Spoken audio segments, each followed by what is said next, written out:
दोस्तों, कावेटी लॉ में आपकी स्वागत है। श्रीनिवास कावेटी अगेन।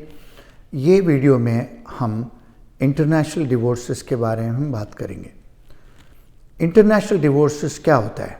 जैसा हम लोग अमेरिका आते H1 में या F1 में, कभी दूसरे देश में शादी करके हस्बैंड एंड वाइफ और बच्चे यहाँ आते अमेरिका। यहाँ आने के बाद शादी, मैं आप एक एग्ज़ाम्पल बताऊँगा कि आपकी शादी हुई हिंदुस्तान में हिंदू मैरिज के तौर पे, हस्बैंड एंड वाइफ का शादी हुआ इंडिया में और अमेरिका आए हुए, और यहाँ आने के बाद हस्बैंड के डिपेंडेंट जैसा आते आप। आने के बाद हस्बैंड आपको तंग करना चालू करता है। वो आपको डोमेस्टिक वायलेंस करता है, physical abuse, mental abuse, financial abuse. कभी कभी आपको बैंक अकाउंट भी खोल के नहीं देते हस्बैंड, और आपको ड्राइविंग लाइसेंस नहीं दिलाते, बाहर जाने के लिए मना करते। कभी कभी यही भी होता है कि हमको फ़ोन कॉल्स आते हैं कि हस्बैंड जब काम पे जा रहा है, सॉफ्टवेयर पे, जॉब पे या कॉलेज पे जा रहा है F1 में, तो वाइफ को ताला डाल के हाउस अरेस्ट करके जाते। और कई बार ऐसे भी हुआ कि बच्चे भी यहीं जन्म लेते, बच्चों को भी तंग करते, या समटाइम्स बच्चे के साथ भी अमेरिका आते, उन लोगों को भी चाइल्ड अब्यूज़ करते पेरेंट्स लाइक हस्बैंड।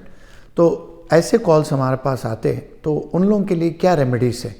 तो ये वाइफ जो डिपेंडेंट बन के आती है, जो हस्बैंड बार बार धमकी देता है कि मैं आपका, अगर आप पुलिस को कंप्लेन करेंगे, आपको हम वीज़ा कैंसिल करवा के आपको वापस भेज दूंगा। और कभी कभी ये भी धमकी देते हस्बैंड्स कि हम बच्चों को यहाँ ले लेके फिर आपको वापस भेज दूंगा। दोस्तों, अगर ऐसा हुआ है तो ये वाइफ्स के लिए क्या रेमेडी है, उन लोगों के लिए क्या हक है अमेरिका में? मैं नॉर्मली 95% लड़कियां वुमेन कॉल करते, they are called battered spouse, क्योंकि हस्बैंड लोग तंग करते, या 2-3% हस्बैंड को भी वाइफ तंग करती है। तो मोस्टली तो स्टैटिस्टिक्स बैटर्ड स्पाउसेस वुमेन ही होते हैं। तो उन लोगों के लिए क्या हक है इस कंट्री में? फैमिली लॉ में क्या कहला जाता है, क्या हक है वाइफ का, और इमिग्रेशन लॉ क्या कहला जाता है? दोस्तों, जैसे अगर आप इस सिचुएशन में हैं, अगर लेडीज़ आप इस सिचुएशन में हैं, आपको 2-3 तरीके से हक है इस कंट्री में। एक है, अगर हस्बैंड आपको धमकी देता है, अगर आपको कैंसिल करके वीज़ा मैं आपको घर भेज दूंगा, आपके लिए यू वीज़ा आपके लिए अवेलेबल है इस कंट्री में।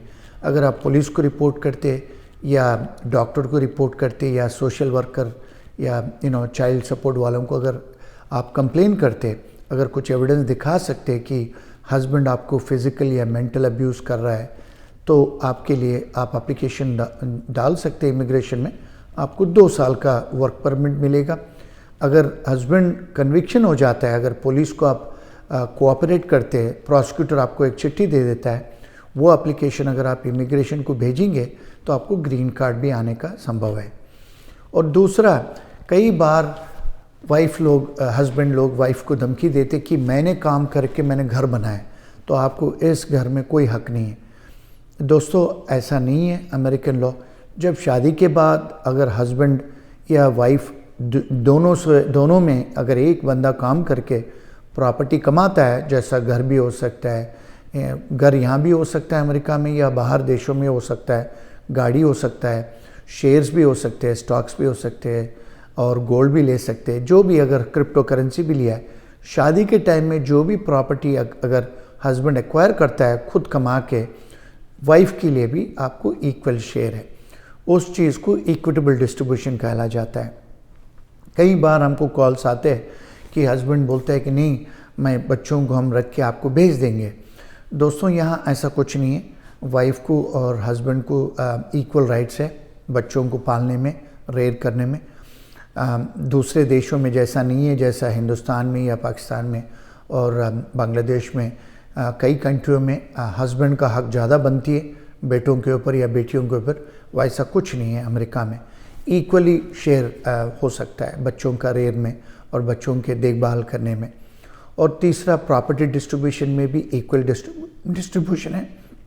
और दूसरा, इमिग्रेशन भी आपको हक देती है यहाँ रहने के लिए, और आपको वर्क परमिट भी देती है, कई बार आपको ग्रीन कार्ड भी मिलती है। दोस्तों, हम लोग ऐसे कई केसेस हम लोग हैंडल कर रहे हैं अमेरिका में, अगर आपको ऐसे कोई दिक्कत होती है प्लीज़ आप हमें कांटेक्ट करें।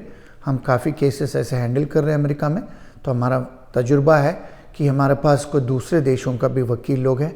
हमारा हिंदुस्तान में भी ऑफिस है। अगर आप इंडिया से है, अगर आपका शादी वहाँ हुआ है या आप यहाँ रहते, या अगर आप यहाँ आके शादी करते फिर बाद में आप इंडिया शिफ्ट हो जाते, कहीं भी हो सकता है। अगर बच्चे यहाँ पैदा हुए या बच्चे आपको हिंदुस्तान में पैदा हुए, जो भी है, डिफरेंट परमिनेशंस एंड कॉम्बिनेशंस, अगर प्रॉपर्टी आपका ओवरसीज से यहाँ भी है तो डिस्ट्रीब्यूशन ऑफ प्रॉपर्टी कैसा कर सकते, यहाँ का लॉस क्या बताता है। और दोस्तों यहाँ मज़ेदार बात यह है कि अमेरिका में 50 स्टेट्स है, तो 50 स्टेट्स में 50 डिफरेंट लॉस है, मगर general law, immigration law, federal law है। तो आप इमिग्रेशन लॉयर से कांटेक्ट कर सकते जहाँ भी है। अगर फैमिली लॉ इश्यूज है तो आपका सेम स्टेट का, आपके स्टेट में जहाँ रहते आप उस स्टेट में, उसी काउंटी में आप अच्छे कोई फैमिली लॉ एक्सपर्ट को कांटेक्ट करें। अगर कोई जनरल इन्फॉर्मेशन चाहिए तो हमें कांटेक्ट करें। हमारा कांटेक्ट डिटेल्स आप देख सकते नीचे। हमारा फर्म है न्यूयॉर्क में और हम लोग काफ़ी लोगों को असिस्टेंस करते हैं ऑल ओवर अमेरिका में। दोस्तों, अगर आपके कोई ऐसे कुछ प्रॉब्लम है आपके दोस्तों का, प्लीज़ ये वीडियो शेयर करें। अगर आपके पास कुछ कमेंट है, आपके अगर कोई सवाल है, हमें ईमेल ज़रूर करें। अगर फ़ोन करें हम आपको एडवाइस देंगे। अगर हम मंडे टू सैटरडे हमारा ऑफिस खुला है न्यूयॉर्क में। हमारे फर्म के डिटेल्स आपको दिखेगा। तो दोस्तों, अगर ये अच्छा लगा वीडियो, आपके दोस्तों से ज़रूर शेयर करें और सब्सक्राइब करें, हमको एनकरेज करें। हम अगर जो भी आपकी कमेंट सेक्शन में डाल दीजिए, हम आपको जवाब ज़रूर देंगे। Thank you very much.